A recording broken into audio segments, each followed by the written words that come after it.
रही 400 हिंदुओं की अस्थियों को हरिद्वार में मां गंगा में विसर्जित किया गया। इन अस्थियों को प्रवाहित करने के लिए भारत सरकार ने 2 साल पहले ही अनुमति दे दी थी, लेकिन उनका विसर्जन अब किया गया। श्री देवस्थान सेवा समिति और पुण्यदायी सेवा समिति न्यास ने साझा प्रयास से ये संभव हो पाया है।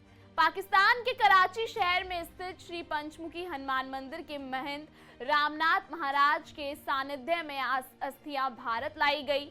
इन 400 हिंदू और सिख भाइयों की अस्थियां कराची के शमशान में पिछले 9 वर्षों से मोक्ष का इंतजार कर रही थी, जिन्हें हरिद्वार के कनखल स्थित सती घाट पर वैदिक मंत्रोच्चारण के बीच 100 किलो दूध की धारा के साथ विसर्जित किया गया। हरिद्वार पहुंचे पाकिस्तान के कराची के श्री पंचमुखी हनुमान मंदिर के महंत रामनाथ महाराज ने बताया कि इससे पहले वो साल 2011 और 2016 में हिंदू और सिख भाइयों की अस्थियां लेकर हरिद्वार पहुंचे थे।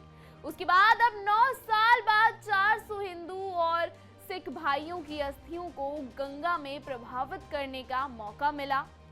महंत रामनाथ महाराज ने बताया कि हरिद्वार स्थित कनखल के सती घाट पर इन 400 अस्थियों को पूरे विधि विधान के साथ विसर्जन किया जा रहा है, ताकि उनकी आत्माओं को मोक्ष की प्राप्ति हो सके।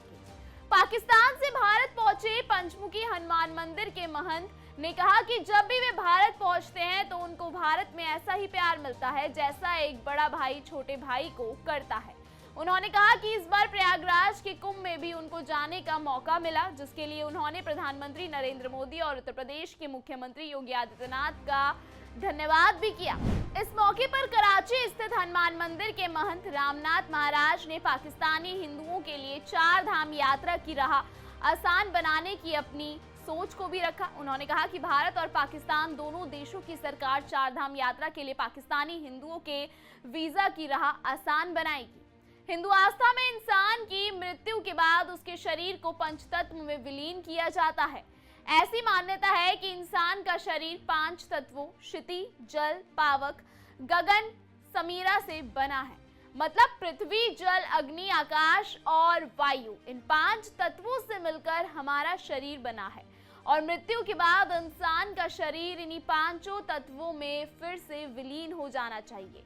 यही वजह है कि हिंदू मृत्यु के बाद शव को जलाते हैं और उसकी अस्थियां जल में प्रवाहित करते हैं।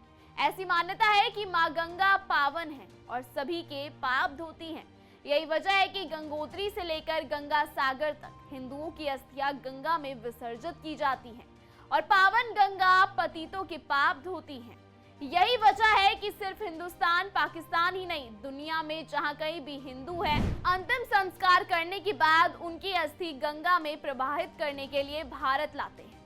श्री देवस्थान सेवा समिति के राष्ट्रीय महासचिव एवं यात्रा संयोजक विजय शर्मा का कहना है कि ये पिछले 2011 में भी और 2016 में भी हमारी संस्था से जुड़े और इन्होंने कहा कि पाकिस्तान के अंदर हिंदू भाइयों की अस्थियां रखी हुई हैं। हम चाहते हैं कि उनको गंगा के आंचल में मोक्ष मिले। 24 साल से हमारी संस्था कार्य को कर रही है। कठिनाइयां काफी आई। शुरू में पाकिस्तान का मसला था, लेकिन हम कामयाब हुए।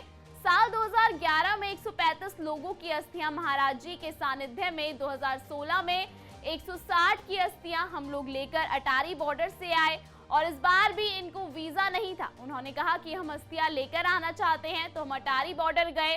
3 दिसंबर को हम अटारी बॉर्डर गए। रात को हमने इनको वहां से कलेक्ट किया। 4 दिसंबर को निगम बोध घाट है, उस पर इनका पूरा विधि विधान से 13 दिन गरुड़ पाड़ का कराया। 21 तारीख को हम सुबह दिल्ली से ITO से लेकर चले और वहां से कल निष्काम सेवा ट्रस्ट पहुंचे और आज हम वहां से लेकर हरिद्वार पहुंचे, क्योंकि महाराज जी हरिद्वार में थे तो उनके सानिध्य में उनको लेकर के सती घाट पहुंचे हैं और यहाँ पर 400 कलश इनको सौंपे गए हैं और उनकी पूजा करवाकर यहाँ पर इनका विसर्जन किया गया और आखिरकार 9 साल के लंबे इंतजार के बाद इनके मोक्ष का मार्ग प्रशस्त हुआ।